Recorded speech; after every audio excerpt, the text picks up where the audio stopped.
Cash and investment asset total of $17,087,354.11. And a Fund 10 and 27 asset total of $136,198.39.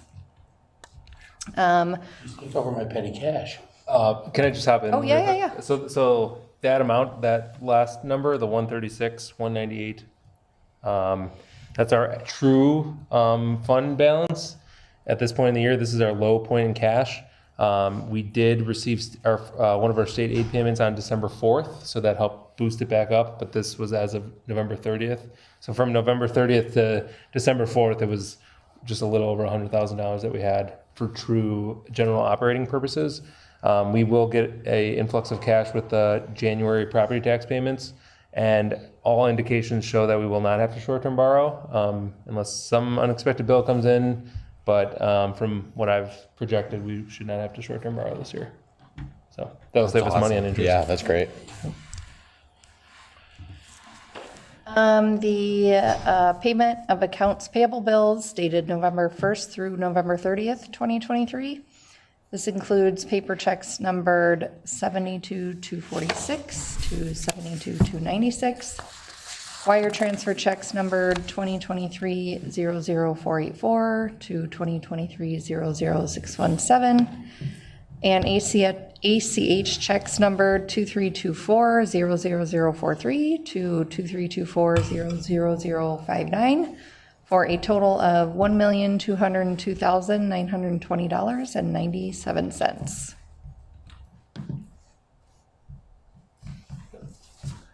And then I'll hop in for the revenue and expense report. So not too much to talk about at this point, but as I mentioned, we did receive that state aid payment in December. That's not reflected on this number because this is as of November 30th. And we are just a little bit behind the pace of last year, though last year we did receive that federal aid through the governor's Get Back initiative, or I forgot what the exact title was. So that's why last year's number was a little bit higher compared to this year's number. That's on the revenue side. And then on the expenses side, we're slightly behind where we were last year, but we're right around a little over 28% of our budget has been expended through November. Obviously the big areas are salary and benefits, but we're on pace right now to hit the budget numbers, and there's nothing that stands out from my view at this point. Thank you. And the minutes were attached in the board agenda. Can I please have a motion? I move to approve the consent agenda items A through D as presented. So moved. Second. All those in favor? Aye. Those opposed? Motion carries. And then we have two more consent agenda items. I want to turn over to Vicky.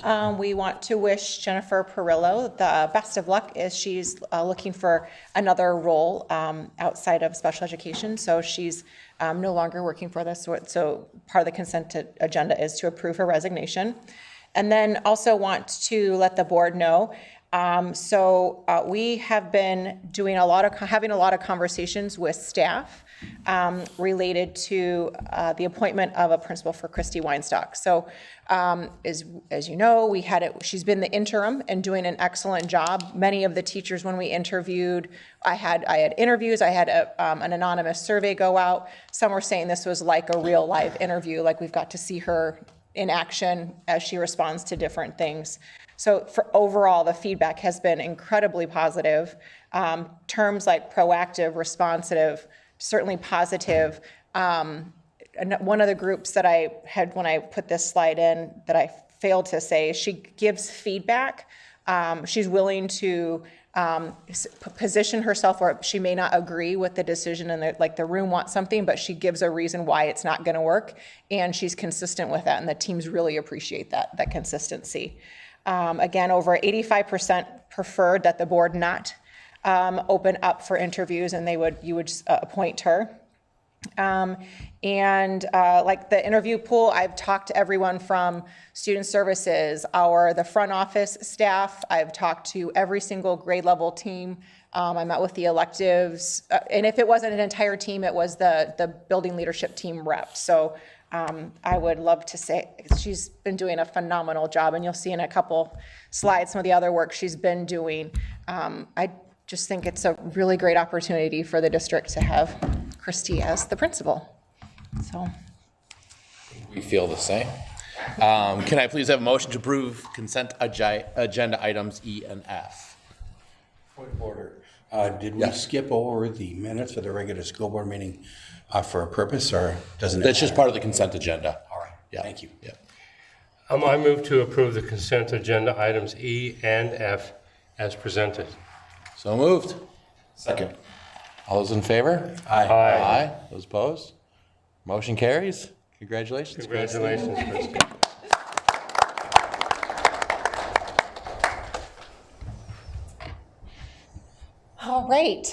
all right. This portion of the meeting is we want to do our students' presentations. Do you want me to just, when it gets to Project Lead the Way, I'll have you come up?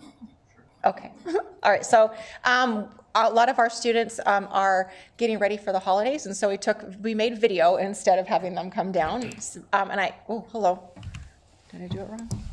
No, I didn't. It's worth a couple of minutes of watching all of these.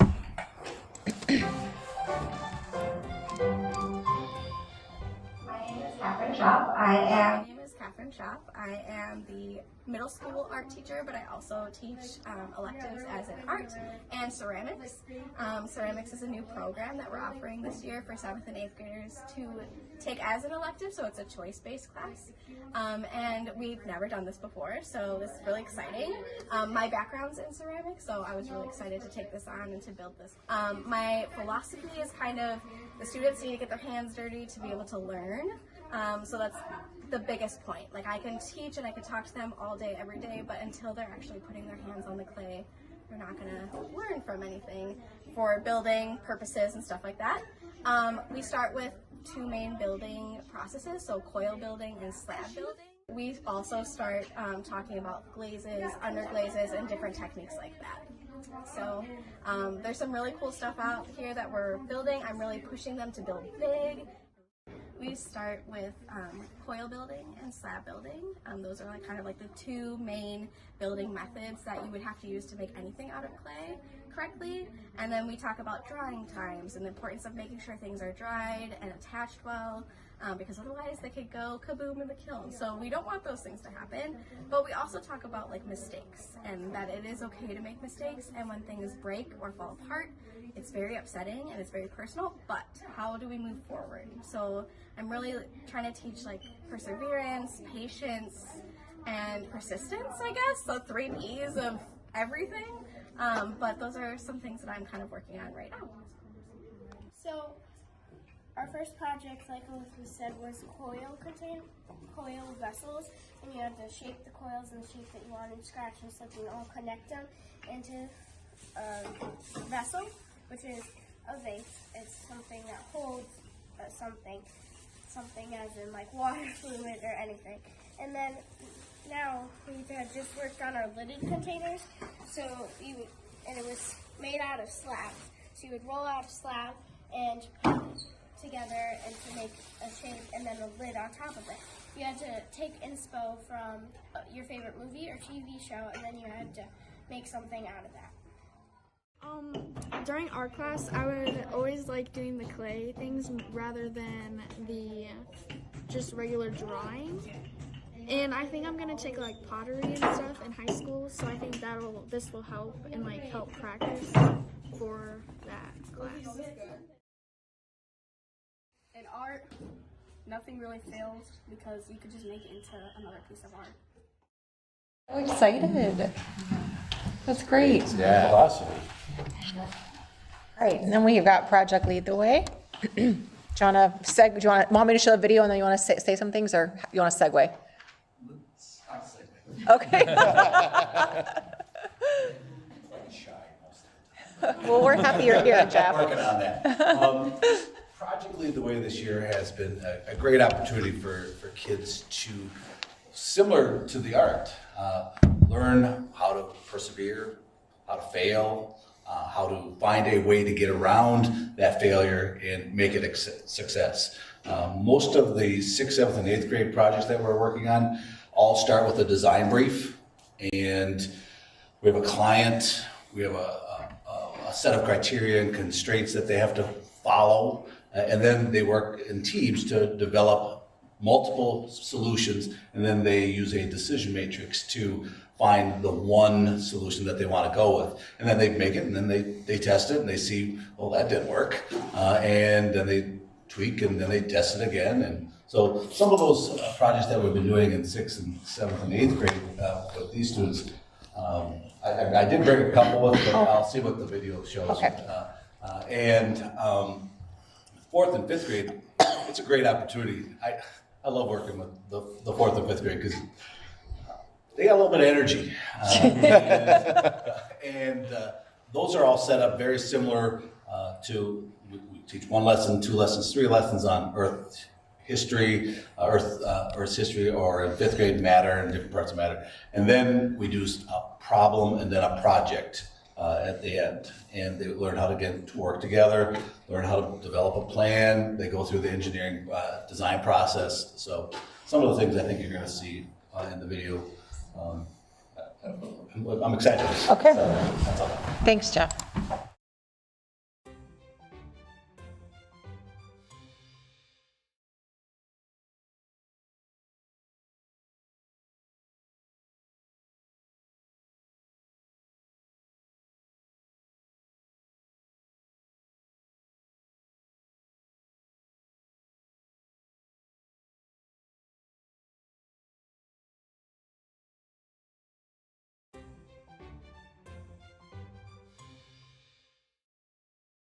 Well, LCW is a fun class where you get to be creative and you get to use science and technology and mathematics. I would probably say it's being able to hands-on with stuff because like other classes, it's not like a very big opportunity for that.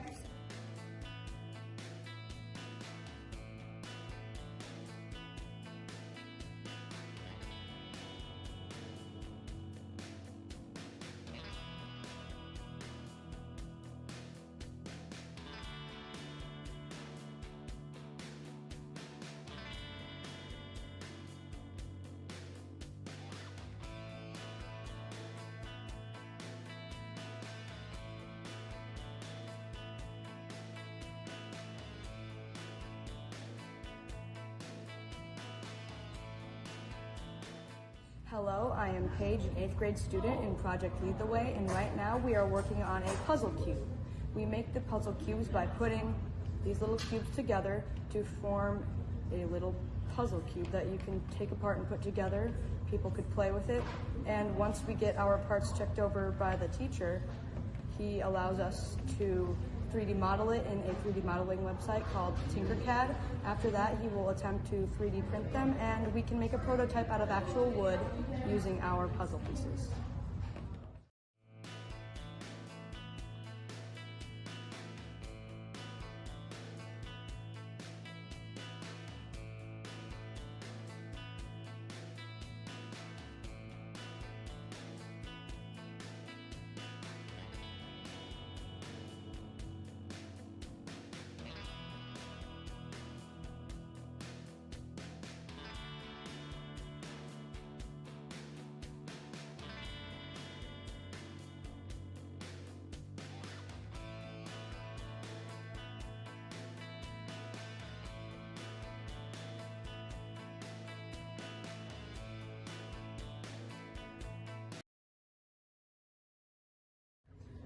I like it because you can be creative and you can just design different things. Like, it doesn't have to be the same design as the person next to you.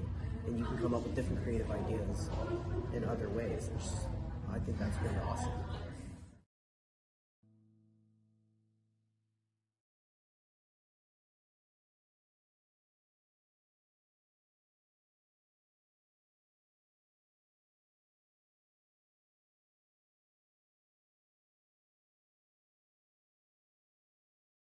You're good with that? They were so excited about their cubes. They just loved showing off their cubes. And went from creating them and designing them on a computer to having them in front of them and being able to build them. They were really excited about that. And then we apply on top of it like they're gonna be timing each other on the cubes, and then we figure out their, box and whisker plotting the data, and so there's a lot of things just outside of the regular engineering and building, and writing up the design brief. This next project, we're making a therapeutic toy for our client who's a 5, 6, 7, 8-year-old child who has cerebral palsy, and they have to focus on hand-eye coordination or wrist movements, and so they have to design their tool, or the toy, excuse me, based off of that child's needs, so. Yeah, I was just going to ask, how do the students take everything that you're doing and in their own minds, in discussions you've had, relate that to everyday life, not only at their age, but when they become adults? It's all problem solving. It's when it comes down to it, yeah, trying to get that perseverance, trying to just know that there are going to be obstacles in your way, and you do need to come up with multiple solutions. And sometimes that first try is not going to work. That the whole that adage of fail means first attempt in learning, that applies. And I actually just used that today because the 4th grade students were trying to build a robot sort of that could draw with a marker, and they were like, we can't do it, and I said, well, can we get you, and they said, can we get help? And I said, no, but you got 3 people right here that are going to be awesome for help, and we just Great, thank you. I have a more technical question. I assume there's 3D printing involved. Yes. How are the kids handling the use of the 3D printer? Are they acclimating it like they would a computer? My 3D printers are It'll be a purchase. They're bothered. They're outdated. I'm spending a lot of time getting them to work. And they, well, now that I could get 3 of them working at the same time wirelessly, that improved the print time. I mean, it's still 2 or 3 hours per project, per print, and so it does take some time, but the kids make their program or make their design in Tinkercad, and I've set up a class, and then it's just right there. It literally is 2 clicks, and it's printing. So That's got to be cool. It is pretty exciting when it works. Thank you. It is pretty exciting. Thank We you. just want to show you some of Very that. exciting. Student choice is part of our strategic plan, and so students are choosing these options, so. Well, it reminds me of when Andrew McPeak came to speak, and he was talking about how these kids now really rely on experience and hands-on. And something like this, I mean, it's probably one of their most engaging electives. They're learning, and Project Lead the Way, I think, has scholarship opportunities for college. So it's wonderful. Thank you so much for all your effort. Thank you. And were these the 3D printers that were given to us via grant, I believe? Yeah. A couple years back? Yeah, the printers that we were using came from I think it was shop that we went to. Yeah. Yeah, okay. There was another 3D printer that was quite a bit bigger, could make bigger builds. We purchased that 10 years ago. So that's finally given up, I think.